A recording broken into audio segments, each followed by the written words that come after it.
तर छत्रपती संभाजीनगर जवळ एका ठिकाणी धनंजय मुंडे या आरोपींची वाट पाहत उभे होते। तिथे आरोपींची त्यांची भेट झाली। त्या ठिकाणी मग मुंडेंनी आपल्याला मारण्यासाठी गोळ्या देण्यास सांगितल्याचा दावा जरांगे करतायत। तर आपल्या वाहनाला दुसऱ्या वाहनाची धडक देण्याची योजना पण असल्याचा दावा जरांगेंनी केलाय।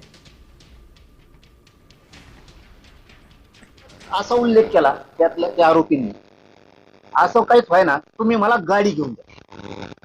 आरोपी म्हणजे आम्ही गाडीनं गाडी ठोकतो।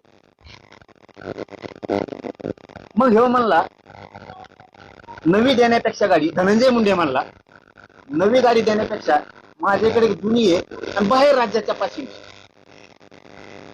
बाहेर राज्याच्या पाचवीची ती गाडी तुला मी देतो, नवी असो किंवा जुनी असो, आणि तुमचं चालू द्या किंवा तो त्यांच्या बरोबर।